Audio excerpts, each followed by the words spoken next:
내가 상관하지 말랐지. 왜 말을 안 들어? 당신 때문에 다 망쳤어. 어머니, 제정신이세요. 그 큰돈을 생판 모르는 남한테 다 퍼주다니요. 우리 민준이 영어 유치원비가 얼만지 아시기나 해요. 현관문 너머로 들리는 며느리의 날카로운 목소리가 복도, 센서 등만큼이나 차갑게 비수처럼 꽂혔습니다. 굳게 닫힌 철문 앞, 제 손에는 식을까봐 보온병에 꽁꽁 싸매 담아온 사골 국물과 텃밭에서 갓 단 풋고추가 든 검은 비닐봉지가 들려 있었습니다. 초인종 화면 속 카메라를 멍하니 쳐다보는 제 얼굴이 그 안에서 얼마나 초라하고 늙어 보였을까요? 곧이어 익숙하지만 낯선 아들 녀석의 고함이 뒤따라 터져 나왔습니다. 엄마, 진짜 노망 났어. 60억이라니. 그 돈이면 우리가 대출 갚고 강남으로 이사 가고도 남는데 그걸 기부해. 당장 취소해. 문 안 열어줄 거니까 내려가서 변호사부터 만나고 와.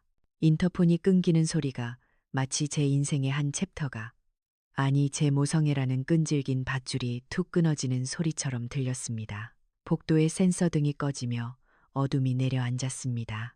저는 그 자리에 주저앉는 대신 손에 쥐고 있던 검은 비닐봉지를 더욱 꽉 움켜쥐었습니다. 손끝이 하얗게 질리도록, 그래, 이게 너희들의 본심이었구나.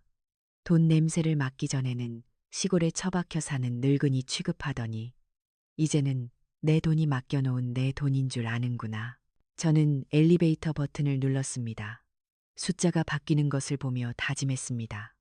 단 한 푼도, 10원 한 장도 너희에게는 주지 않겠다고. 엘리베이터 문에 비친 제 입가에는 서글픔 대신 싸늘하고 비릿한 미소가 번지고 있었습니다. 이것은 강원도 평창의 산골짜기 맹지에서 들기름 하나로 인생 역전을 이룬 저 68 박영자의 통쾌하고도 씁쓸한 복수극의 서막입니다. 이야기는 5년 전 남편이 위암으로 세상을 떠난 그의 겨울로 거슬러 올라갑니다. 평창의 겨울바람은 유난히 매서웠습니다. 평생을 공무원으로 살다 퇴직 후 귀농을 꿈꾸며 내려왔던 남편은 그 꿈을 다 펼쳐보지도 못한 채 흙으로 돌아갔습니다. 장례식장은 쓸쓸했습니다. 서울에서 대기업 과장으로 일한다며 으스대던 아들 민호는 장례식 내내 휴대폰만 들여다봤습니다. 회사 일이 바쁘다, 거래처 전화다 핑계를 댔지만 제 눈에는 주식창을 들여다보는 게 뻔히 보였습니다. 발인을 마치고 부예금 정산이 끝나자마자 아들은 며느리와 함께 짐을 챙겼습니다. 어머니, 저희도 먹고 살기 바빠서 자주 못 내려와요. 아버니도 안 계신데 혼자 계시기 적적하시면 요양병원 알아보는 것도 방법이에요. 요즘 시설 좋대요. 며느리가 옆에서 거들었습니다. 명품 로고가 박힌 가방을 만지작거리며 말이죠. 어머님, 아프시면 참지 말고 보건소 가시고요. 급한 일 있으면, 민호 씨 바쁘니까 저한테 문자 남겨주세요. 그게 마지막이었습니다. 검은 세단이 흙먼지를 일으키며 사라지는 뒷모습을 보며 저는 마당 한가운데 덩그러니 남겨졌습니다. 제 일상은 지독히도 단조로웠습니다. 새벽 오시면 눈이 떠졌습니다. 남편이 살아생전 좋아했던 뒷산에 올라 약수 한 통을 떠오고 아침은 대충 찬밥에 물을 말아 먹거나 라면으로 때웠습니다. 정막이 무서웠습니다. 사람 목소리가 그리워 하루 종일 TV를 켜두었습니다. 홈쇼핑 호스트의 높은 목소리, 뉴스 앵커의 건조한 말투만이 제 유일한 말동무였습니다. 어머니, 이번 설에는 못 가요. 민준이 영어 캠프가 있어서요. 어머니, 추석인데 차가 너무 막혀서 그냥 용돈 조금 붙여드릴게요. 명절 때마다 돌아오는 건 짤막한 전화 한 통과 계좌로 입금되는 20만 원이 전부였습니다. 동네 경로당 할머니들이 자식 자랑, 손주 자랑을 할 때면 저는 슬그머니 자리를 피했습니다. 우리 아들은 대기업 다녀서 바빠. 그 말이 제 입 밖으로 나올 때마다 혀가 쓰렸습니다.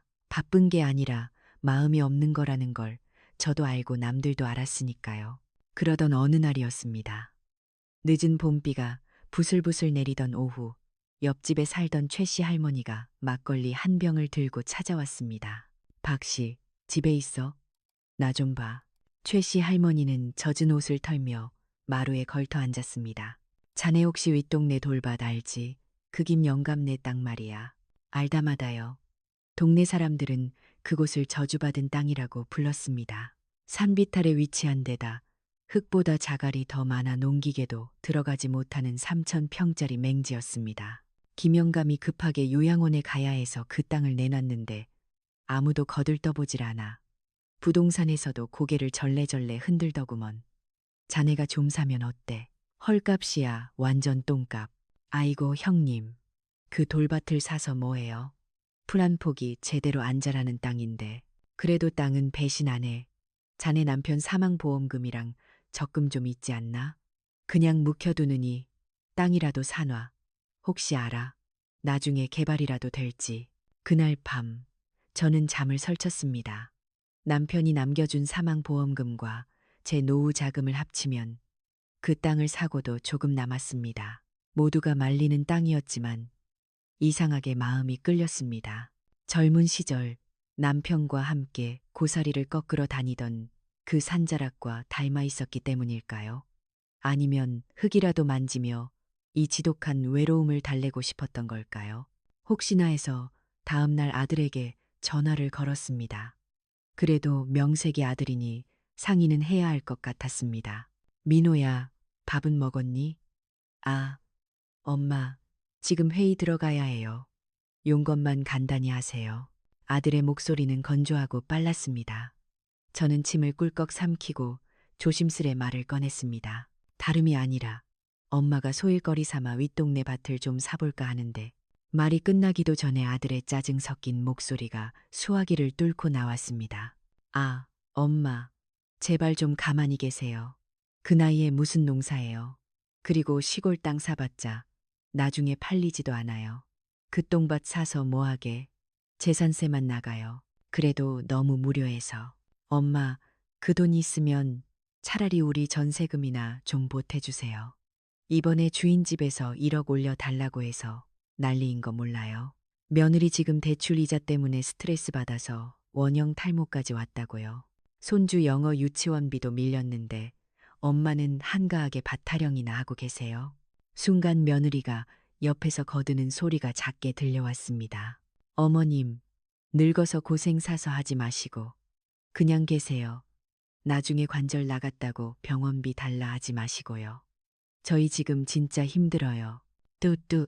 전화를 끊고 멍하니 앉아 있는데 가슴 깊은 곳에서 뜨거운 것이 치밀어 올랐습니다. 서러움이 아니었습니다. 그것은 옥이었습니다. 그래, 너희 눈에는 내가 짐짝으로만 보이지. 내 수중에 있는 돈은 결국 너희가 가져갈 유산이라고 생각하고 침 흘리고 있지. 저는 벌떡 일어났습니다. 장롱 깊숙한 곳에 넣어둔 통장과 도장을 꺼냈습니다. 그래, 내 돈이다. 내가 번 돈이고 남편이 나 쓰라고 남겨준 돈이야. 너희 전세금 막아주라고 있는 돈 아니다. 저는 그 길로 은행에 가서 예금을 해지하고 부동산으로 달려가 그 돌밭을 샀습니다.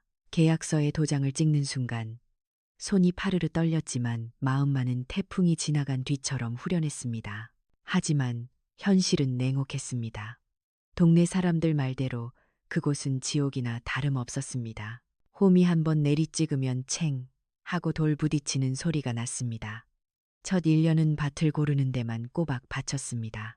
돌을 골라내고 또 골라내도 끝이 없었습니다. 손톱 밑은 늘 새카맣게 때가 끼어 있었고 손가락 마디마디가 퉁퉁 부어올랐습니다. 무릎 관절은 비만 오면 바늘로 찌르는 듯 쑤셔댔습니다. 박 여사, 미쳤어? 그 나이에 사서 고생을 해. 그냥 편하게 살지. 지나가던 동네 사람들이 혀를 차며 한마디씩 던졌습니다. 그럴 때마다 저는 입술을 깨물며 돌을 날랐습니다. 아들 내외에게 보여주고 싶었습니다. 늙은 엄마가 너희 도움 없이도 무언가 해낼 수 있다는 것을요. 아니, 어쩌면 저 자신에게 증명하고 싶었는지도 모릅니다. 내가 아직 쓸모없는 노인이 아니라는 것을. 그해 추석에도 아들 내외는 내려오지 않았습니다. 차가 너무 막혀서요. 이번엔 처가 식구들이랑 해외여행을 미리 예약해둬서요. 핑계는 다양했습니다. 저는 3,000평 돌밭 한가운데 덩그러니 앉아 식은 김밥을 씹으며 잡초를 뽑았습니다. 목이 메어 김밥이 넘어가지 않았습니다. 눈물 젖은 김밥을 꾸역꾸역 삼키며 다짐했습니다. 반드시 이 땅에서 보란 듯이 성공하겠노라고. 그러다 문득 발견했습니다. 모두가 쓸모없다고 버리니 척박한 땅. 물이 쑥쑥 빠지고 일교차가 커서 밤마다 서리가 내리는 이 땅이 야생 들깨에게는 천국이라는 사실을 말입니다. 일반 밭에서 자란 들깨보다 알은 작았지만 향은 비교할 수 없을 만큼 진하고 깊었습니다. 저는 농약을 치지 않았습니다. 비료도 쓰지 않았습니다. 대신 깻묵을 발효시켜 만든 퇴비를 직접 지게에 지고 나르며 뿌렸습니다. 미친 듯이 매달렸습니다. 새벽 4시에 일어나 달빛을 보며 밭으로 나갔고 해가 져서 아무것도 안 보일 때까지 밭에 엎드려 있었습니다. 3년 차가 되던 해 가을, 기적이 일어났습니다. 수확한 들깨를 방앗간에 가져가 기름을 짰는데 방앗간 주인이 깜짝 놀라며 물었습니다. 아니 박 여사, 이거 뭔 깨야? 냄새가 심리 밖까지 퍼지네. 내가 40년 동안 기름 짰지만 이런 건 처음 봐. 저는 그 기름을 저온 압착 방식으로 딱 100병만 짰습니다. 투명하고 황금빛이 도는 고소한 향이 진동하는 생들기름이었습니다. 우연히 서울에서 휴양차 내려왔던 한 젊은이가 마을 회관 앞에서 제 들기름 냄새를 맡고 찾아왔습니다. 알고 보니 그는 구독자가 50만이 넘는 유명한 먹방 유튜버였습니다. 할머니, 이거 맛 좀 봐도 될까요? 그는 갓 지은 밥에 제 들기름 한 숟가락과 간장만 넣고 비벼 먹었습니다. 그리고는 눈을 동그랗게 뜨고 카메라를 향해 소리쳤습니다. 와, 여러분, 이거 미쳤습니다. 제가 지금까지 먹은 건 기름이 아니었어요. 이건 한국에서 사라진 진짜 고소함 그 자체입니다. 그 영상은 알고리즘을 타고 하루 만에 조회수 200만을 넘겼습니다. 다음 날부터 제 2집 폴더폰은 쉴 새 없이 울려댔습니다. 거기 박영자 할머니네 돌밭 들기름 맞나요? 제발 한 병만 파세요. 웃돈 드릴게요. 백화점 바이어입니다. 미팅 가능할까요? 조용한 시골 마을에 택배 트럭이 줄을 섰습니다. 하루에 택배를 100개, 200개씩 싸야 했습니다. 혼자서는 감당이 안 되어 동네 할머니들을 전부 고용했습니다. 마을 회관이 임시 공장이 되었습니다. 박영자의 돌밭 생들기름은 없어서 못 파는 귀한 몸이 되었습니다. 서울의 유명 셰프들이 직접 평창까지 찾아와 계약을 맺자고 사정했고 인터넷 쇼핑몰은 문을 열자마자 1분 만에 품절이 떴습니다. 통장에는 매일 믿기지 않는 숫자가 찍혔습니다. 0이 하나, 둘, 셋. 계속 늘어났습니다. 하지만 저는 아들에게 이 사실을 알리지 않았습니다. 처음엔 바빠서였지만 나중에는 묘한 기대감이 생겼기 때문입니다. 내가 돈이 많아진 걸 알면 너희가 나를 대하는 태도가 바뀔까? 아니면 여전히 나를 귀찮은 노인네로만 볼까? 그리고 운명의 그날이 찾아왔습니다. 검은색 고급 세단 세대가 흙먼지를 날리며 제 비탈밭 입구에 멈춰 섰습니다. 차문이 열리고 양복을 말끔하게 차려입은 신사들이 줄지어 내렸습니다. 그중 가장 높아 보이는 중년 남자가 제게 명함을 건넸습니다. 국내 굴지의 식품기업 H그룹의 전무였습니다. 박영자 대표님, 이 척박한 땅에서 이런 기적을 만들어내신 것에 경의를 표합니다. 그는 정중하게 고개를 숙였습니다. 저희 그룹에서 대표님의 이들께 종자와 재배 노하우, 그리고 박영자의 돌밭이라는 브랜드 가치를 사고 싶습니다. 저희가 전 세계의 프리미엄 K푸드로 수출하겠습니다. 그가 내민 계약서에는 제 평생 만져보지도 상상해 본 적도 없는 금액이 적혀 있었습니다. 60억 원. 순간 현기증이 일었습니다. 남편의 사망보험금 1억 원으로 시작한 돌밭이 무시당하고 조롱받던 그 맹지가 60억이라는 황금알이 되어 돌아온 것입니다. 떨리는 손으로 계약서에 도장을 찍었습니다. 그리고 며칠 뒤 제 통장에 60억 원이 입금되었습니다. 은행 직원이 VIP실로 저를 안내하며 커피를 타주고 지점장이 나와서 90도로 인사를 했습니다. 저는 VIP실 소파에 앉아 통장에 찍힌 숫자를 한참이나 들여다보았습니다. 그리고 가장 먼저 떠오른 건 아이러니하게도 그토록 매정했던 아들 녀석의 얼굴이었습니다. 그래도 자식인데, 핏줄인데, 이 기쁜 소식을 알리면 그동안의 서운함도 좀 풀리지 않을까. 민준이 영어 유치원비 때문에 힘들다고 했지. 전세금 때문에 며느리가 탈모 왔다고 했지. 마음이 약해졌습니다. 미우나 고우나 내 새끼였습니다. 내가 죽으면 어차피 다 너희들 것인데 산 사람 살리는 셈치고 좀 나눠주면 우리 사이가 예전처럼 따뜻해질 수도 있지 않을까. 손자 얼굴도 좀 자주 볼 수 있지 않을까. 저는 떨리는 손으로 휴대폰을 꺼내 아들 번호를 눌렀습니다. 신호가 길게 갔습니다. 받지 않았습니다. 다시 며느리에게 걸었습니다. 한참 만에 며느리가 전화를 받았습니다. 목소리에는 짜증이 잔뜩 묻어 있었습니다. 여보세요. 어머님 왜 또 전화하셨어요? 지금 민준이 학원 픽업 시간이라 바빠요. 아가, 엄마가 급하게 할 말이 있어서. 어머님, 지난번에도 말씀드렸잖아요. 돈 필요하시면 없다고요. 저희도 이번 달 마이너스 통장 썼어요. 생활비 못 보내드려요. 끊을게요. 아니, 그게 아니라 뚜뚜뚜 말을 다 꺼내기도 전에 전화는 끊겼습니다. 멍하니 수화기를 들고 있던 저는 헛웃음이 터져 나왔습니다. 하하, 하하. 그때 뼈저리게 깨달았습니다. 이들에게 나는 가족이 아니구나. 그저 돈 달라는 귀찮은 늙은이, 빨리 죽어서 유산이나 남겨줬으면 하는 존재일 뿐이구나. 내가 지금 60억이 있다고 말하면 당장은 어머님하며 달려와서 효도하는 척하겠지. 발 마사지를 하고 비싼 소고기를 사주겠지. 하지만 그건 나 박영자를 위한 게 아니라 내 통장 속의 60억을 위한 연극일 뿐이다. 그 연극에 속아 남은 인생을 가짜 웃음 속에서 살고 싶지는 않았습니다. 제 눈빛이 차갑게 가라앉았습니다. 이 돈은 내 피와 땀, 그리고 뼈를 깎는 외로움의 보상이다. 너희 같은 가짜 가족에게 주느니 차라리 세상에 돌려주겠다. 저는 결심을 굳히고 자리에서 일어났습니다. 그리고 그 길로 서울행 버스에 몸을 실었습니다. 아들 집이 아니라 평소 뉴스에서 눈여겨보았던 어느 재단 사무실로 가기 위해서였습니다. 이것이 제가 60억이라는 돈을 손에 쥐고도 아들 집 앞에서 검은 비닐봉지를 들고 문전박대를 당하게 된 사연의 전말입니다. 하지만 진짜 이야기는 지금부터입니다. 며느리가 제 얼굴을 보고 인터폰을 끊어버린 바로 그 순간 제 복수극의 막이 올랐으니까요. 다음 날 아침 저는 서울행 첫 차에 몸을 실었습니다.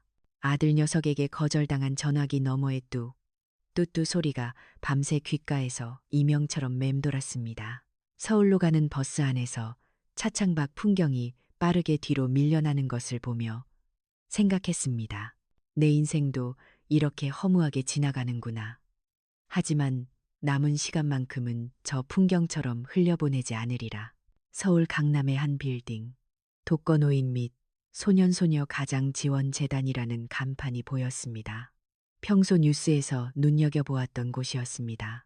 엘리베이터를 타고 올라가는 동안 심장이 쿵쿵 뛰었습니다. 60억. 평생 흙 파서 만져보지도 못한 돈입니다. 그 돈을 손에 쥔 지 고작 3일. 아깝지 않다면 거짓말이겠지요.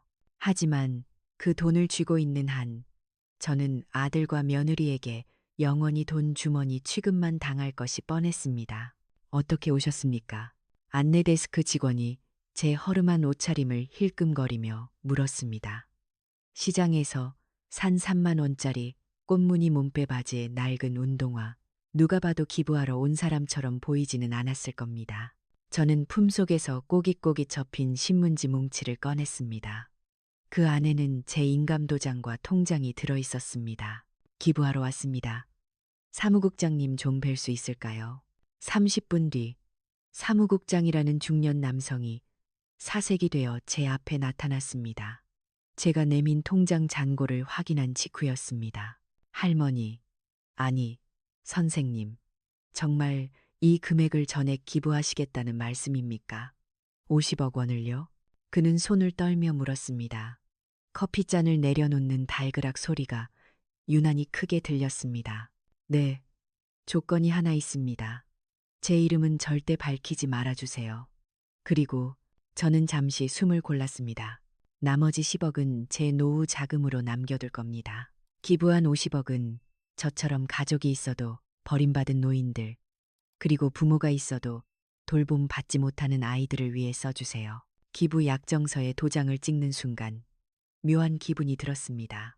마치 10년 묵은 체증이 쑥 내려가는 것 같기도 하고 살점 하나를 떼어내는 것처럼 시리기도 했습니다. 하지만 문을 나서며 바라본 서울 하늘은 어제보다 조금 더 파랗게 보였습니다. 문제는 세상에 비밀이란 없다는 것이었습니다. 일주일 뒤 저녁 뉴스를 보고 있는데 낯익은 문구가 화면 하단을 장식했습니다. 속보, 강원도 평창의 60대 여성 사업가, 익명으로 50억 쾌척, 들기름 할머니의 기적. 아차 싶었습니다. 재단 측에서는 익명을 지켜주려 노력했겠지만 평창, 들기름, 60대 여성이라는 키워드는 너무나 명확했습니다. 동네 이장님이 방송국 인터뷰를 하는 장면까지 나왔습니다. 아유, 우리 박 여사가 평소에도 얼마나 부지런한지 몰라요. 그 돌밭을 일구더니 아주 큰일을 했어. 동네 잔치가 벌어지는 동안 저는 불안감에 방문을 걸어 잠갔습니다.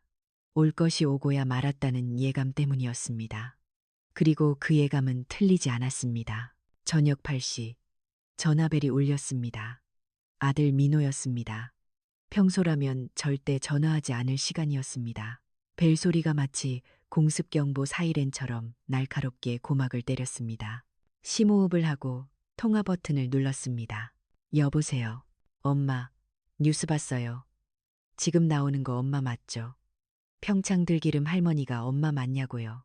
다짜고짜 소리부터 지르는 아들의 목소리는 흥분으로 갈라져 있었습니다.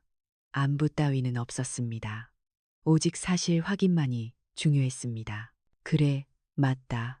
짧은 대답이 떨어지기 무서워 며느리의 비명에 가까운 목소리가 수화기 너머로 끼어들었습니다. 스피커폰으로 돌려놓은 모양이었습니다.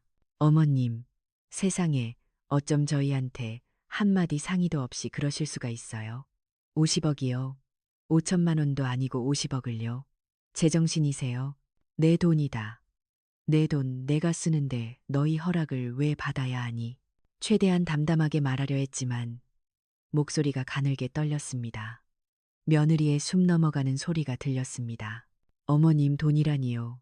아버님 돌아가시고 어머님 혼자 계시니까 저희가 나중에 다 모셔야 하는데 그게 다 저희 몫이지 왜 어머님 돈이에요. 그리고 민준이 아빠 사업한다고 대출받은 게 얼만지 아세요? 손자는 학원비 없어서 쩔쩔매는데 생판 모르는 남들한테 50억을 뿌려요? 이게 말이 돼요. 너희가 언제 나를 모신다고 했니? 지난번에 내가 아프다고 했을 때 보건소나 가라고 하지 않았니? 돈 없을 때는 남 취급하더니 돈 생기니까 이제 와서 자식 권리 찾니? 엄마, 그건 그때 상황이 그랬던 거고. 아, 진짜 답답하네. 엄마 지금 어디예요? 집에 계시죠? 당장 내려갈게요. 그거 기부 무효 소송해야 해요. 아들이 소리쳤습니다. 무효 소송? 그래요. 엄마 연세가 있으시니까 판단력이 흐려져서 실수한 거라고. 치매 초기 증상이 있어서 심신미약 상태였다고 주장하면 되돌릴 수 있어요. 제 친구 변호사한테 이미 물어봤어요. 진단서는 우리가 알아서 할 테니까 아무 말 말고 기다리세요. 머리가 멍해졌습니다. 치매, 심신미약, 멀쩡한 어미를 돈 때문에 치매 환자로 만들어서라도 기부금을 도로 뺏어오겠다는 발상. 그것은 단순한 욕심을 넘어선 패륜이었습니다. 가슴 한복판에 커다란 구멍이 뚫린 것 같았습니다. 피가 통하지 않아 손발이 차가워졌습니다. 오지 마라. 온다고 해도 문 안 열어줄 거다. 안 열어주면 문을 부수고서라도 들어갈 거니까 그런 줄 아세요. 지금 출발해요. 전화가 끊겼습니다. 멍하니 허공을 응시하던 저는 주섬주섬 옷을 챙겨 입었습니다. 이 꼴을 당하고도 그들과 얼굴을 맞대고 싸울 자신이 없었습니다. 아니, 정확히 말하면 그들의 바닥을 더 이상 확인하고 싶지 않은 두려움이었습니다. 저는 지갑과 휴대폰만 챙겨들고 뒷문으로 빠져나갔습니다. 캄캄한 밤길, 자갈밭을 밟는 소리가 유난히 크게 들렸습니다. 제가 피땀 흘려 일군 이 밭이 이제는 저를 옥죄는 감옥처럼 느껴졌습니다. 저는 읍내에 있는 허름한 모텔로 숨어들었습니다. 할머니 혼자 오셨어요. 카운터를 보는 아주머니가 의아한 눈빛으로 물었지만 저는 대답 없이 현금 3만 원을 내밀고 열쇠를 받아들었습니다. 담배 냄새와 퀴퀴한 곰팡이 냄새가 섞인 좁은 방. 차가운 형광등 아래 앉아 있으니 서러움이 파도처럼 밀려왔습니다. 60억 부자. 세상 사람들은 저를 기부천사라 부르며 칭송하고 통장에는 아직 10억이라는 거금이 남아있는데 정작 저는 갈 곳이 없어 싸구려 모텔방에 숨어 있어야 하는 신세였습니다. 새벽 2시쯤 되었을까요? 휴대폰 진동이 징징 울렸습니다. 아들이었습니다. 엄마 집에 없네요. 어디 갔어요? 동네 다 뒤지기 전에 나오세요. 어머니, 저희 지금 집 앞 차 안에서 기다리고 있어요. 날 밝으면 경찰에 실종 신고할 거예요. 문자는 협박에 가까웠습니다. 저는 휴대폰 전원을 꺼버렸습니다. 그리고 무릎을 끌어안고 뜬 눈으로 밤을 지새웠습니다. 며느리가 했던 말이 귓가에 맴돌았습니다. 치매 진단서는 우리가 알아서 할 테니까. 그들이 무서웠습니다. 돈에 눈이 먼 자식은 부모도 천륜도 보이지 않는 법이니까요. 다음 날 오후가 되어서야 저는 조심스레 휴대폰을 켰습니다. 부재중 전화 수십 통이 와 있었고 마지막으로 며느리에게서 장문의 문자가 와 있었습니다. 어머님, 저희는 다시 서울 올라가요.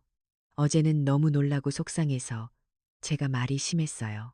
죄송해요. 곰곰이 생각해보니 어머님 뜻이 훌륭하신 것 같아요. 이미 기부하신 거 어쩌겠어요. 좋은 일 하신 건데. 근데 어머님, 뉴스 보니까 10억은 남기셨다면서요? 그 돈 어머님 혼자 관리하시기 힘들잖아요. 요즘 보이스피싱도 많고 위험해요. 저희가 서울에서 잘 모실게요. 이제 그 힘든 농사 그만두시고 올라오세요. 민준이도 할머니 보고 싶다고 난리예요. 이번 주말에 제가 어머님 좋아하시는 갈비찜 해놓을 테니까 꼭 올라오세요. 네, 기가 찼습니다. 하룻밤 사이에 태도가 180도 바뀌어 있었습니다. 50억은 날아갔지만 남은 10억이라도 챙기겠다는 속셈이 뻔히 보였습니다. 치매, 운운하며 협박하던 사람들이 이제는 효도를 미끼로 낚시질을 하고 있었습니다. 평소 같았으면 그래. 내가 갈게 하고 속아주는 척이라도 했을 겁니다. 하지만 이번엔 달랐습니다. 저는 이 문자를 보며 마지막 실험을 해보기로 했습니다.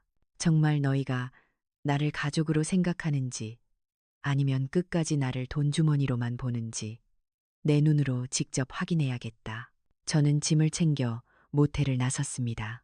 집으로 돌아가 며칠 동안 묵혀둔 가장 허름한 옷을 꺼냈습니다.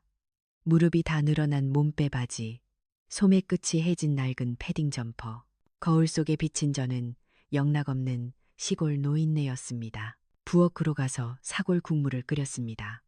며느리가 질색하는 그 냄새, 하지만 엄마의 정성이라고 포장할 수 있는 그 국물을 보온병에 담았습니다.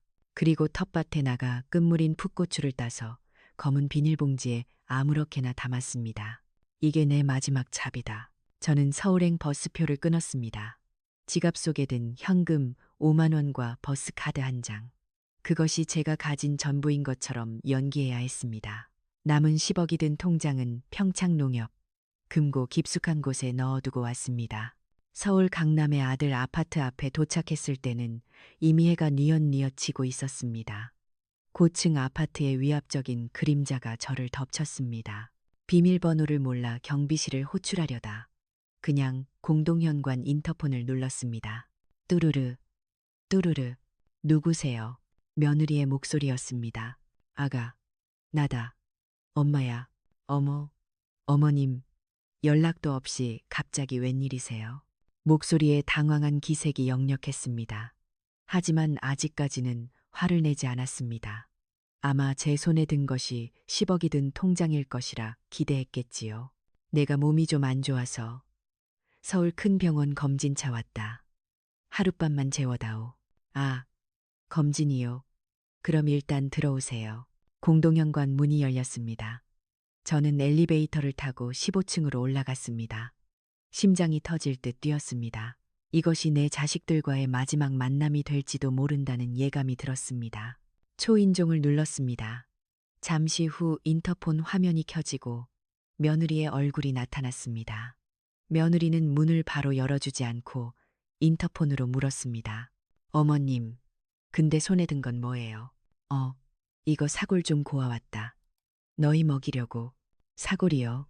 며느리의 미간이 찌푸려지는 게 화면상으로도 보였습니다. 그리고 통장은요. 10억 남기셨다는 그 통장 가져오셨어요. 저는 침을 꿀꺽 삼키고 준비해둔 대사를 읊었습니다. 아니, 그 돈은 안전하게 은행 신탁에 묶여 있다. 당장 찾을 수가 없어. 수중에는 차비 5만 원만 겨우 들고 왔다. 그 말이 떨어지는 순간 인터폰 너머의 공기가 싸늘하게 식는 것이 느껴졌습니다.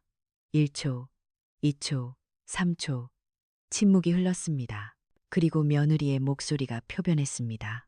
아니, 돈도 안 가져오고 빈손으로 와서 재워달라고요?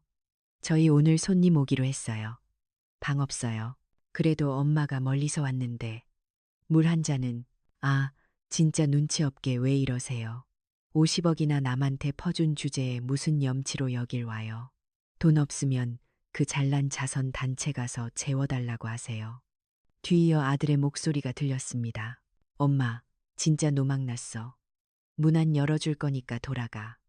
경찰 부르기 전에 화면이 꺼졌습니다. 저는 그 자리에 서서 까맣게 꺼진 인터폰 화면을 바라보았습니다.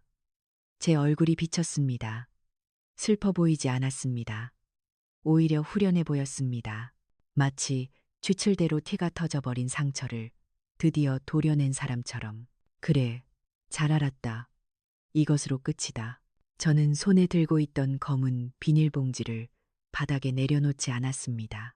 다시 단단히 고쳐 쥐었습니다. 이 귀한 고추를, 이 정성스러운 사골 국물을 너희 같은 짐승들에게 줄 수는 없지. 엘리베이터 버튼을 눌렀습니다. 이제 진짜 복수를 시작할 차례였습니다. 그들이 상상조차 하지 못할 가장 우아하고 잔인한 방법으로. 엘리베이터가 1층에 도착했습니다. 띵 하는 맑은 알림음이 마치 제 인생의 종료 버튼처럼 들렸습니다. 아파트 현관을 빠져나오자 차가운 서울의 밤 공기가 훅 끼쳐왔습니다. 저는 아파트 화단 구석에 있는 음식물 쓰레기 수거통 앞으로 걸어갔습니다. 손에 들린 검은 비닐봉지를 내려놓고 보온병 뚜껑을 열었습니다. 하얀 김이 모락모락 피어올랐습니다. 며느리가 질색할까봐 월계 수잎까지 넣어 꼬박 이틀을 고아낸 뽀얗고 진한 사골 국물이었습니다. 하얀 국물이 더러운 수거통 안으로 쏟아져 내렸습니다. 마치 제 속에서 흐르던 모성애가 하수구로 처박히는 것 같았습니다. 뒤이어 텃밭에서 따온 풋고추들도 미련 없이 털어 넣었습니다. 잘 가라, 내 짝사랑. 빈 보온병을 쓰레기통 옆에 던져두고 돌아섰습니다. 뒤통수가 따가웠습니다. 베란다 창문 너머로 저를 내려다보고 있을 아들과 며느리의 시선이 느껴지는 듯했습니다. 하지만 저는 단 한 번도 고개를 돌리지 않았습니다.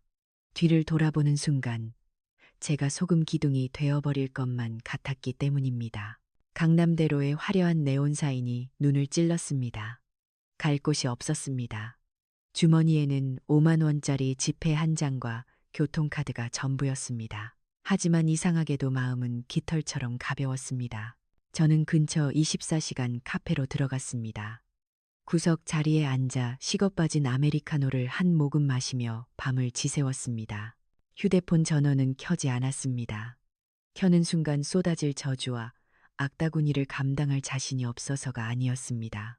이제 그들의 목소리를 듣는 것조차 시간 낭비라는 생각이 들었기 때문입니다. 창밖이 푸르스름해질 무렵 저는 결심을 굳혔습니다. 어설픈 복수는 오히려 화를 부른다. 끊어내려면 확실하게, 잔인할 정도로 완벽하게 끊어내야 한다. 오전 9시가 되자마자 저는 택시를 잡아탔습니다. 목적지는 어제 방문했던 재단 사무실이었습니다. 어르신, 아니, 박 선생님, 출근하던 사무국장님이 로비에 앉아있는 저를 보고 소스라치게 놀랐습니다. 꾀죄죄한 몰골의 늙은이가 하룻밤 만에 다시 나타났으니 놀랄만도 했지요. 국장님, 드릴 말씀이 있어서 왔습니다. 어제 쓴 약정서 수정해야겠습니다. 국장님의 얼굴이 흑빛이 되었습니다. 아마 제가 기부를 철회하러 온 줄 알았겠지요. 사무실 공기가 무겁게 가라앉았습니다. 저는 품 안에서 꼬깃꼬깃해진 통장을 다시 꺼내 테이블 위에 올려놓았습니다. 어제 제가 10억은 노후 자금으로 남기겠다고 했지요. 네, 그렇습니다만 혹시 마음이 바뀌셨습니까? 바뀌었지요. 이 10억 너무 무겁습니다. 이것 때문에 똥파리들이 꼬여서 내 남은 인생을 갉아먹을 게 뻔해요.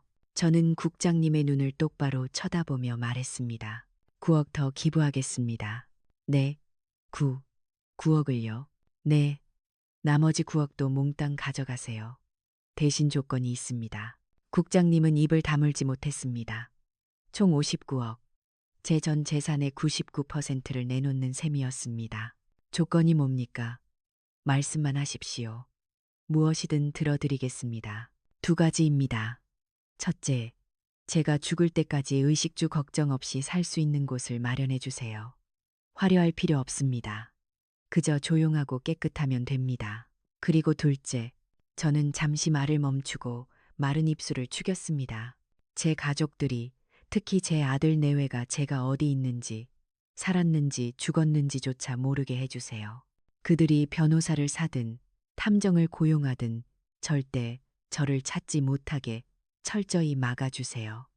그게 제 조건입니다. 국장님은 잠시 침묵하더니 떨리는 목소리로 대답했습니다. 선생님, 뜻 잘 알겠습니다. 저희 재단과 연계된 실버타운이 제주도 서귀포에 있습니다. VVIP 회원들을 위한 곳이라 보안이 청와대 수준입니다. 외부인은 출입 자체가 불가능하고 입주민 명단도 기밀입니다. 그곳 펜트하우스 하나를 선생님 명의로 평생 쓰실 수 있게 조치하겠습니다. 생활비와 의료비 전액 저희 재단이 책임지겠습니다. 계약은 일사천리로 진행되었습니다. 추가 기부 서류에 도장을 찍는 순간 제 손끝에서 짜릿한 전율이 흘렀습니다. 이것으로 저는 빈털터리가 되었습니다. 하지만 동시에 세상에서 가장 안전하고 자유로운 노인이 되었습니다. 모든 절차가 끝난 후 국장님이 새 최신형 스마트폰을 건넸습니다. 기존 번호는 쓰시면 위치 추적 당할 수 있습니다. 법인 명의로 된 새 폰입니다. 이걸 쓰세요. 저는 낡은 이지 폴더폰을 꺼냈습니다. 그리고 전원을 켰습니다. 켜자마자 메시지 알림음이 폭죽처럼 터졌습니다. 엄마 어디야? 경찰에 신고한다. 어머님, 제발 전화 좀 받으세요. 민준이가 울고불고 난리예요.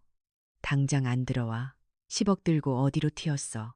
부재중 전화 87통, 문자 50통, 가소로웠습니다. 저는 심호흡을 한 번 크게 하고 아들에게 전화를 걸었습니다. 신호가 한 번 가기도 전에 아들이 받았습니다. 엄마, 도대체 어디야? 지금 제정신이야. 어제 그렇게 나가버리면 어떡해. 아들의 고함이 수화기를 뚫고 나왔습니다. 예전 같으면 심장이 벌렁거렸겠지만 지금은 그저 짖는 개소리처럼 들렸습니다. 어디냐고, 지금 당장 데리러 갈 테니까 위치 찍어. 그리고 통장은 잘 있지. 그래, 통장 이야기하려고 전화했다. 다행이다. 엄마, 일단 진정하고 내 말 들어. 10억이면 강남에 작은 빌라 하나, 전세 끼고 살 수 있어. 그거 우리 명의로 해놓고 엄마는 우리랑 살면 돼. 며느리도 반성하고 있어. 어제는 너무 놀라서 그런 거야. 아들의 목소리가 순식간에 비굴할 정도로 부드러워졌습니다. 그 급격한 태세 전환에 구역질이 올라왔습니다. 민호야, 늦었다. 뭐가 늦어? 안 늦었어. 빨리 와. 방금 재단에 나머지 9억도 기부하고 오는 길이다. 정적. 숨소리조차 들리지 않는 완벽한 정적이 흘렀습니다. 1초가 1년처럼 느껴지는 시간이 지나고 아들의 목소리가 떨려 나왔습니다. 뭐라고? 지금 뭐라고 했어? 남은 돈 10억 중에 9억 방금 다 기부했다고. 도장 찍고 송금까지 끝냈다. 으아악. 미쳤어. 진짜 미쳤어. 이 늙은 여편네가 돌았나. 그게 어떤 돈인데. 내 돈이야. 내 돈이라고. 아들의 비명은 인간의 소리가 아니었습니다. 짐승의 울부짖음이었습니다. 내 돈 아니야. 내 돈이지. 내가 돌밭에서 손톱 빠져가며 번 내 돈이야. 너는 그 돈 10원 한 장 가질 자격 없어. 취소해. 당장 가서 취소하라고. 내가 가만 안 둘 거야. 고려장이라도 시킬 줄 알아. 당장 내 돈 내놓으란 말이야. 옆에서 며느리가 악을 쓰는 소리도 들렸습니다. 어머님, 진짜 너무하세요. 손자는 안 보여요. 우리 민준이 앞길을 할머니가 막는 거예요. 천벌 받을 거예요. 천벌. 자식이 부모에게 할 소리인가. 피가 거꾸로 솟았지만 저는 차분하게 마지막 말을 내뱉었습니다. 천벌은 부모 가슴에 대못 박은 너희가 받겠지. 나는 이제 발 뻗고 잘난다. 다시는 나 찾지 마라. 찾아도 못 찾겠지만. 엄마, 엄마, 끊지 마. 끊으면 진짜 죽어버릴 거야. 엄마, 저는 종료 버튼을 눌렀습니다. 그리고 국장님이 보는 앞에서 낡은 폴더폰을 반으로 뚝 꺾어버렸습니다. 플라스틱이 부서지는 경쾌한 소리. 그것은 제 과거와의 완벽한 단절을 알리는 팡파르였습니다. 국장님, 이 쓰레기 좀 버려주시겠습니까? 네, 물론이죠. 저는 재단에서 마련해준 검은색 세단에 몸을 실었습니다. 차는 김포공항으로 향했습니다. 차창 밖으로 한강이 스쳐 지나갔습니다. 유유히 흐르는 강물을 보며 저는 처음으로 눈물을 흘렸습니다. 슬퍼서가 아니었습니다. 68년, 제 인생을 옥죄고 있던 엄마라는 무거운 멍에가 벗겨진 것에 대한 해방감, 그리고 그동안 미련하게 붙잡고 있었던 헛된 희망에 대한 애도였습니다. 비행기가 이륙하고 구름 위로 솟아올랐습니다. 발 아래 서울이, 아들이 살고 있는 그 욕망의 도시가 장난감처럼 작아졌습니다. 잘 살아라. 이제 너희 힘으로 살아봐라. 그게 진짜 사는 거다. 제주도에 도착했을 때는 이미 해가 지고 있었습니다. 서귀포 앞바다가 내려다 보이는 실버타운은 제가 상상했던 것보다 훨씬 더 평화롭고 아름다웠습니다. 현무암 돌담으로 둘러싸인 아담한 단독주택, 마당에는 야자수가 바람에 흔들리고 멀리서 파도 소리가 자장가처럼 들려왔습니다. 이곳이 선생님 댁입니다. 필요한 건 뭐든 말씀만 하세요. 직원이 물러가고 저는 텅 빈 거실에 홀로 섰습니다. 60억을 주고 산 자유. 너무 비싼 대가를 치렀다고 누군가는 비웃을지 모릅니다. 하지만 테라스 문을 열고 나가 밤바다의 짠내를 맡는 순간 저는 확신했습니다. 이것은 낭비가 아니라 제 인생에 대한 가장 확실한 투자였다고. 그날 밤 저는 난생 처음으로 수면제 없이 잠이 들었습니다. 꿈도 꾸지 않는 깊고 달콤한 잠이었습니다. 하지만 평화는 그리 쉽게 완성되지 않는 법인가 봅니다. 일주일 뒤 낯선 번호로 문자가 한 통 도착했습니다. 재단에서 준 보안폰이라 아무도 모를 번호였습니다. 할머니, 저 민준이에요. 아빠가 할머니 죽여버린대요. 저 무서워요. 손자 민준이, 초등학교 3학년인 녀석이 보낸 문자였습니다. 순간 가슴이 철렁 내려앉았습니다. 아들이 기어코 손자까지 이용해 나를 찾아내려는 건가? 아니면 정말 무슨 일이 생긴 건가? 흔들리는 제 눈동자를 보며 저는 다시 한번 입술을 깨물. 엘리베이터가 1층에 도착했습니다. 띵 하는 맑은 알림음이 마치 제 인생의 종료 버튼처럼 들렸습니다. 아파트 현관을 빠져나오자 차가운 서울의 밤 공기가 훅 끼쳐왔습니다. 저는 아파트 화단 구석에 있는 음식물 쓰레기 수거통 앞으로 걸어갔습니다. 손에 들린 검은 비닐봉지를 내려놓고 보온병 뚜껑을 열었습니다. 하얀 김이 모락모락 피어올랐습니다. 며느리가 질색할까봐 월계수 잎까지 넣어 꼬박 이틀을 고아낸 뽀얗고 진한 사골 국물이었습니다.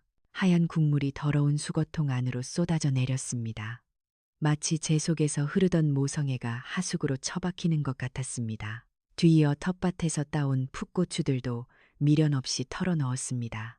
잘 가라, 내 짝사랑. 빈 보온병을 쓰레기통 옆에 던져두고 돌아섰습니다. 뒤통수가 따가웠습니다. 베란다 창문 너머로 저를 내려다보고 있을 아들과 며느리의 시선이 느껴지는 듯 했습니다. 하지만 저는 단 한 번도 고개를 돌리지 않았습니다. 뒤를 돌아보는 순간 제가 소금 기둥이 되어버릴 것만 같았기 때문입니다. 강남대로의 화려한 네온사인이 눈을 찔렀습니다. 갈 곳이 없었습니다. 주머니에는 5만 원짜리 지폐 한 장과 교통카드가 전부였습니다. 하지만 이상하게도 마음은 깃털처럼 가벼웠습니다. 저는 근처 24시간 카페로 들어갔습니다. 구석 자리에 앉아 식어빠진 아메리카노를 한 모금 마시며 밤을 지새웠습니다. 휴대폰 전원은 켜지 않았습니다. 켜는 순간 쏟아질 저주와 악다구니를 감당할 자신이 없어서가 아니었습니다. 이제 그들의 목소리를 듣는 것조차 시간 낭비라는 생각이 들었기 때문입니다. 창밖이 푸르스름해질 무렵 저는 결심을 굳혔습니다. 어설픈 복수는 오히려 화를 부른다. 끊어내려면 확실하게 잔인할 정도로 완벽하게 끊어내야 한다. 오전 9시가 되자마자 저는 택시를 잡아탔습니다. 목적지는 어제 방문했던 재단 사무실이었습니다. 어르신, 아니, 박 선생님, 출근하던 사무국장님이 로비에 앉아있는 저를 보고 소스라치게 놀랐습니다. 꾀죄죄한 몰골의 늙은이가 하룻밤 만에 다시 나타났으니 놀랄만도 했지요. 국장님, 드릴 말씀이 있어서 왔습니다. 어제 쓴 약정서 수정해야겠습니다. 국장님의 얼굴이 흑빛이 되었습니다. 아마 제가 기부를 철회하러 온 줄 알았겠지요. 사무실 공기가 무겁게 가라앉았습니다. 저는 품 안에서 꼬깃꼬깃해진 통장을 다시 꺼내 테이블 위에 올려놓았습니다. 어제 제가 10억은 노후 자금으로 남기겠다고 했지요. 네, 그렇습니다만 혹시 마음이 바뀌셨습니까? 바뀌었지요. 이 10억 너무 무겁습니다. 이것 때문에 똥파리들이 꼬여서 내 남은 인생을 갉아먹을 게 뻔해요. 저는 국장님의 눈을 똑바로 쳐다보며 말했습니다. 9억 더 기부하겠습니다. 네. 9억을요? 네. 나머지 9억도 몽땅 가져가세요. 대신 조건이 있습니다. 국장님은 입을 다물지 못했습니다. 총 59억. 제 전 재산의 99%를 내놓는 셈이었습니다. 조건이 뭡니까? 말씀만 하십시오. 무엇이든 들어드리겠습니다. 2가지입니다. 첫째, 제가 죽을 때까지 의식주 걱정 없이 살 수 있는 곳을 마련해 주세요. 화려할 필요 없습니다. 그저 조용하고 깨끗하면 됩니다. 그리고 둘째, 저는 잠시 말을 멈추고 마른 입술을 축였습니다. 제 가족들이, 특히 제 아들 내외가 제가 어디 있는지, 살았는지, 죽었는지조차 모르게 해주세요. 그들이 변호사를 사든 탐정을 고용하든 절대 저를 찾지 못하게 철저히 막아주세요. 그게 제 조건입니다. 국장님은 잠시 침묵하더니 떨리는 목소리로 대답했습니다. 선생님 뜻 잘 알겠습니다. 저희 재단과 연계된 실버타운이 제주도 서귀포에 있습니다. VVIP 회원들을 위한 곳이라 보안이 청와대 수준입니다. 외부인은 출입 자체가 불가능하고 입주민 명단도 기밀입니다. 그곳 펜트하우스 하나를 선생님 명의로 평생 쓰실 수 있게 조치하겠습니다. 생활비와 의료비 전액 저희 재단이 책임지겠습니다. 계약은 일사천리로 진행되었습니다. 추가 기부 서류에 도장을 찍는 순간 제 손끝에서 짜릿한 전율이 흘렀습니다. 이것으로 저는 빈털터리가 되었습니다. 하지만 동시에 세상에서 가장 안전하고 자유로운 노인이 되었습니다. 모든 절차가 끝난 후 국장님이 새 최신형 스마트폰을 건넸습니다. 기존 번호는 쓰시면 위치 추적 당할 수 있습니다. 법인 명의로 된 새 폰입니다. 이걸 쓰세요. 저는 낡은 이지 폴더폰을 꺼냈습니다. 그리고 전원을 켰습니다. 켜자마자 메시지 알림음이 폭죽처럼 터졌습니다. 엄마 어디야? 경찰에 신고한다. 어머님, 제발 전화 좀 받으세요. 민준이가 울고불고 난리예요. 당장 안 들어와? 10억 들고 어디로 튀었어? 부재중 전화 87통, 문자 50통. 가소로웠습니다. 저는 심호흡을 한번 크게 하고 아들에게 전화를 걸었습니다. 신호가 한 번 가기도 전에 아들이 받았습니다. 엄마, 도대체 어디야? 지금 제정신이야. 어제 그렇게 나가버리면 어떡해? 아들의 고함이 수화기를 뚫고 나왔습니다. 예전 같으면 심장이 벌렁거렸겠지만 지금은 그저 짖는 개소리처럼 들렸습니다. 어디냐고. 지금 당장 데리러 갈 테니까 위치 찍어. 그리고 통장은 잘 있지. 그래. 통장 이야기하려고 전화했다. 다행이다. 엄마, 일단 진정하고 내 말 들어. 10억이면 강남에 작은 빌라 하나 전세 끼고 살 수 있어. 그거 우리 명의로 해놓고 엄마는 우리랑 살면 돼. 며느리도 반성하고 있어. 어제는 너무 놀라서 그런 거야. 아들의 목소리가 순식간에 비굴할 정도로 부드러워졌습니다. 그 급격한 태세 전환에 구역질이 올라왔습니다. 민호야, 늦었다. 뭐가 늦어? 안 늦었어. 빨리 와. 방금 재단에 나머지 9억도 기부하고 오는 길이다. 정적. 숨소리조차 들리지 않는 완벽한 정적이 흘렀습니다. 1초가 1년처럼 느껴지는 시간이 지나고 아들의 목소리가 떨려 나왔습니다. 뭐라고? 지금 뭐라고 했어? 남은 돈 10억 중에 9억. 방금 다 기부했다고. 도장 찍고 송금까지 끝냈다. 으아악. 미쳤어. 진짜 미쳤어. 이 늙은 여편네가 돌았나. 그게 어떤 돈인데. 내 돈이야. 내 돈이라고. 아들의 비명은 인간의 소리가 아니었습니다. 짐승의 울부짖음이었습니다. 내 돈 아니야. 내 돈이지. 내가 돌밭에서 손톱 빠져가며 번 내 돈이야. 너는 그 돈 10원 한 장 가질 자격 없어. 취소해. 당장 가서 취소하라고. 내가 가만 안 둘 거야. 고려장이라도 시킬 줄 알아. 당장 내 돈 내놓으란 말이야. 옆에서 며느리가 악을 쓰는 소리도 들렸습니다. 어머님, 진짜 너무하세요. 손자는 안 보여요. 우리 민준이 앞길을 할머니가 막는 거예요. 천벌 받을 거예요. 천벌. 자식이 부모에게 할 소리인가. 피가 거꾸로 솟았지만 저는 차분하게 마지막 말을 내뱉었습니다. 천벌은 부모 가슴에 대못 박은 너희가 받겠지. 나는 이제 발 뻗고 잘난다. 다시는 나 찾지 마라. 찾아도 못 찾겠지만 엄마, 끊지 마. 끊으면 진짜 죽어버릴 거야, 엄마. 저는 종료 버튼을 눌렀습니다. 그리고 국장님이 보는 앞에서 낡은 폴더폰을 반으로 뚝 꺾어버렸습니다. 플라스틱이 부서지는 경쾌한 소리. 그것은 제 과거와의 완벽한 단절을 알리는 팡파르였습니다. 국장님, 이 쓰레기 좀 버려주시겠습니까? 네, 물론이죠. 저는 재단에서 마련해준 검은색 세단에 몸을 실었습니다. 차는 김포공항으로 향했습니다.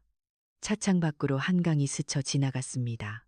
유유히 흐르는 강물을 보며 저는 처음으로 눈물을 흘렸습니다. 슬퍼서가 아니었습니다. 68년 제 인생을 옥죄고 있던 엄마라는 무거운 멍에가 벗겨진 것에 대한 해방감, 그리고 그동안 미련하게 붙잡고 있었던 헛된 희망에 대한 애도였습니다. 비행기가 이륙하고 구름 위로 솟아올랐습니다. 발 아래 서울이, 아들이 살고 있는 그 욕망의 도시가 장난감처럼 작아졌습니다. 잘 살아라. 이제 너희 힘으로 살아봐라. 그게 진짜 사는 거다. 제주도에 도착했을 때는 이미 해가 지고 있었습니다. 서귀포 앞바다가 내려다 보이는 실버타운은 제가 상상했던 것보다 훨씬 더 평화롭고 아름다웠습니다. 현무암 돌담으로 둘러싸인 아담한 단독주택, 마당에는 야자수가 바람에 흔들리고 멀리서 파도 소리가 자장가처럼 들려왔습니다. 이곳이 선생님 댁입니다. 필요한 건 뭐든 말씀만 하세요. 직원이 물러가고 저는 텅 빈 거실에 홀로 섰습니다. 60억을 주고 산 자유. 너무 비싼 대가를 치렀다고 누군가는 비웃을지 모릅니다. 하지만 테라스 문을 열고 나가 밤바다의 짠내를 맡는 순간 저는 확신했습니다. 이것은 낭비가 아니라 제 인생에 대한 가장 확실한 투자였다고. 그날 밤 저는 난생 처음으로 수면제 없이 잠이 들었습니다. 꿈도 꾸지 않는 깊고 달콤한 잠이었습니다. 하지만 평화는 그리 쉽게 완성되지 않는 법인가 봅니다. 일주일 뒤 낯선 번호로 문자가 한 통 도착했습니다. 재단에서 준 보안폰이라 아무도 모를 번호였습니다. 할머니, 저 민준이에요. 아빠가 할머니 죽여버린대요. 저 무서워요. 손자 민준이 초등학교 3학년인 녀석이 보낸 문자였습니다. 순간 가슴이 철렁 내려앉았습니다. 아들이 기어코 손자까지 이용해 나를 찾아내려는 건가? 아니면 정말 무슨 일이 생긴 건가? 흔들리는 제 눈동자를 보며 저는 다시 한번 입술을 깨물